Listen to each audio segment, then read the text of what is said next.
pour une nouvelle recette sucrée. Aujourd'hui nous allons faire une recette de tarte rectangulaire. Oh, elle a un nouveau moule.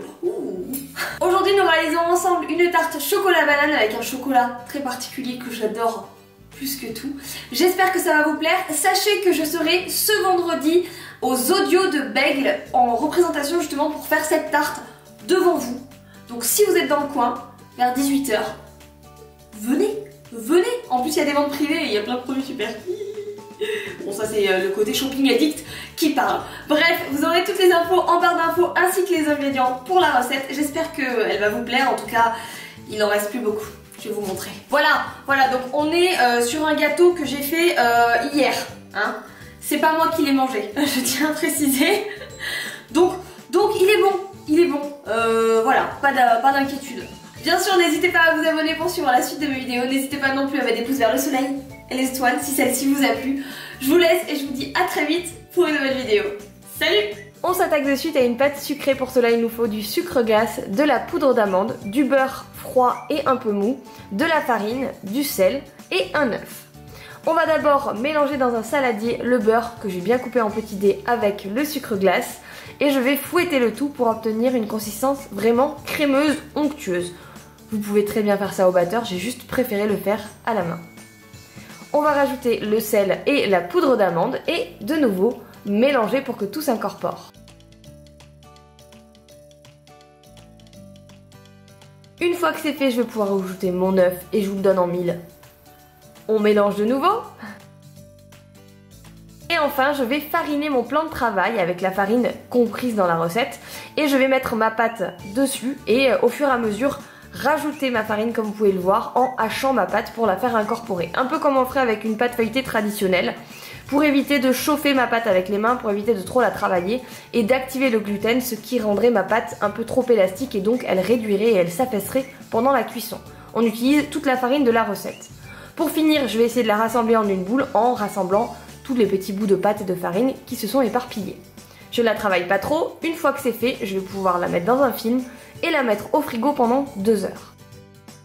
Une fois qu'elle a bien refroidi et donc elle a bien durci, je vais pouvoir la travailler avec mon rouleau à pâtisserie sur un plan de travail légèrement fariné. Ici, je veux obtenir une bande rectangulaire puisque j'ai un moule rectangulaire. S'il y a des petits trous, vous les retravaillez avec vos doigts sans souci. Je la place maintenant sur mon moule que j'ai beurré au préalable et je vais faire en sorte qu'elle épouse parfaitement mon moule en rabattant légèrement la pâte sur les côtés. Puis je vais presser chaque côté avec mes doigts pour qu'il adhère vraiment à tous les côtés et que ça épouse vraiment parfaitement mon moule. Pour couper la pâte, je vais passer mon rouleau à pâtisserie dessus, tout simplement. Puis je represse de nouveau les côtés. Faites attention avec vos ongles de ne pas abîmer la pâte. Une fois que vous aurez piqué votre pâte pour éviter qu'elle ne gonfle, vous allez la placer au congélateur pendant 15 minutes, puis l'enfourner dans un four chaud 20 minutes à 180 degrés. On passe maintenant à la garniture. Pour cela, il nous faut des bananes assez petites et pas trop mûres, également du chocolat lacté caramel qui est juste mon préféré, je vous mets la référence en barre d'infos, et de la crème liquide. Je vais mettre dans un saladier 3 bananes et les écraser. On ne va pas rajouter de sucre parce que la banane c'est déjà assez sucré et assez fort en goût et il y a le chocolat après. Pour le chocolat, je l'ai mis dans un récipient et j'ai fait bouillir ma crème et en 3 fois, je vais l'incorporer et faire fondre mon chocolat. Si vous voyez à la fin que votre ganache a trop d'air, vous pouvez très bien passer un petit coup de mixeur plongeur pour les enlever et la lisser.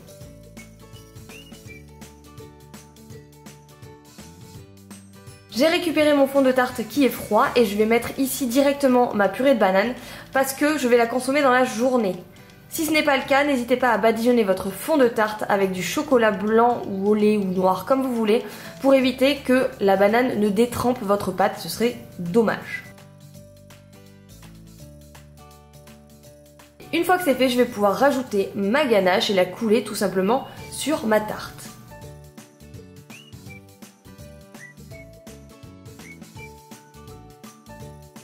Quand tout est bien recouvert, je vais pouvoir placer ma tarte au frigo pour qu'elle prenne, je la mets au moins 1 heure. Voilà le résultat, votre tarte est plutôt jolie, je trouve. Et ce petit goût chocolat banane, pour moi, ça réveille des souvenirs d'enfance. J'espère que ça vous plaît. Régalez-vous.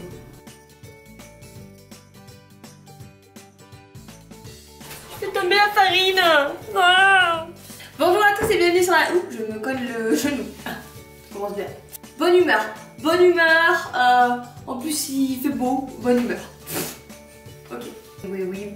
Avec un fond amovible, on s'en fiche.